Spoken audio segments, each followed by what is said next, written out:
അപ്പോൾ ബോറടിച്ചിരിക്കുന്നവരും കളർ ചെയ്യാൻ ഇഷ്ടമുള്ളവരും വരയ്ക്കാൻ ഇഷ്ടമുള്ളവരും എല്ലാവരും ഇങ്ങോട്ട് വന്നോട്ടോ.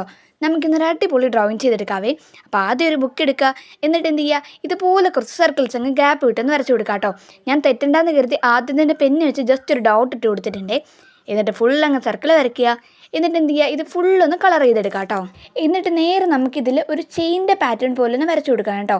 ഇപ്പോൾ ആദ്യത്തേത് പുറത്തു കൂടിയാണ് വരയ്ക്കുന്നതെങ്കിൽ രണ്ടാമത്തേത് നമ്മൾ ഉള്ളിലൂടെ ഒന്ന് വരയ്ക്കണം കേട്ടോ. ഇതുപോലെ എല്ലാം ഒന്ന് ചെയിൻ്റെ പാറ്റേൺ പോലെ ഒന്ന് വരച്ചെടുക്കുക. ഇതുപോലെ നമ്മൾ റിപ്പീറ്റഡ് ആയിട്ട് വീണ്ടും ഉള്ളിലും അതുപോലെ വരച്ചു കൊടുക്കുക കേട്ടോ. ഇങ്ങനെ വരച്ചു കൊടുത്ത് കഴിയുമ്പോൾ നമുക്ക് കറക്റ്റ് ഒരു ചെയിൻ്റെ രൂപത്തിലും കിട്ടുവേ. ഇനി എന്ത് ചെയ്യുക, നമുക്ക് കളർ മാത്രം ചെയ്താൽ മതി കേട്ടോ. പിന്നെ ഇത് വരയ്ക്കുമ്പോൾ ഒരു കാര്യം ശ്രദ്ധിക്കാനുണ്ട്. നിങ്ങൾ വരച്ചു തുടങ്ങുമ്പോൾ ഒരു ഭാഗം മാത്രം ഫോക്കസ് ചെയ്തങ്ങ് വരയ്ക്കുക കേട്ടോ. എല്ലാം കൂടി അങ്ങ് ചേർത്ത് നമ്മൾ ചെറുപറയുന്ന വരയ്ക്കുകയാണെങ്കിൽ നമുക്ക് പെട്ടെന്ന് കൺഫ്യൂസ്ഡ് ആവാനായിട്ടുള്ള ചാൻസ് ഉണ്ട് കേട്ടോ. ഇതിപ്പോൾ ഇത് ഫുള്ളൊന്ന് വരച്ച് കഴിഞ്ഞിട്ടുണ്ട്. ഇനി എന്ത് ചെയ്യുക, ഇനി നമ്മുടെ അടുത്ത പണിയാണ് നേരെ കളർ ചെയ്യൽ കേട്ടോ. ഞാനിവിടെ പിങ്കും യെല്ലോയും ആണ് ചൂസ് ചെയ്തിരിക്കുന്നത്.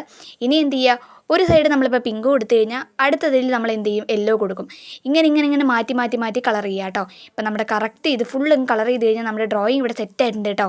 ഇതിൻ്റെ ഫൈനൽ ലുക്ക് കണ്ടാൽ നമ്മൾ തന്നെ ഞെട്ടിപ്പോവാ. നമുക്ക് തോന്നും, ഓ ഇത് നമ്മൾ തന്നെ വരച്ചാണെന്ന് തോന്നിപ്പോവും. അത്രയ്ക്ക് ലുക്കാണ് കേട്ടോ ഇത്. അപ്പോൾ നിങ്ങൾക്ക് ഇഷ്ടപ്പെട്ട് കഴിഞ്ഞാൽ ലൈക്കും ഷെയറും സബ്സ്ക്രൈബും കമൻറ്റും ഒന്നും മറക്കണ്ട കേട്ടോ. പിന്നെ എന്ത് ചെയ്യുക, എല്ലാവരും ഒന്ന് ട്രൈ ചെയ്ത് നോക്കുക കൂടി ചെയ്യുക. അപ്പോൾ ഓക്കെ, ബൈ.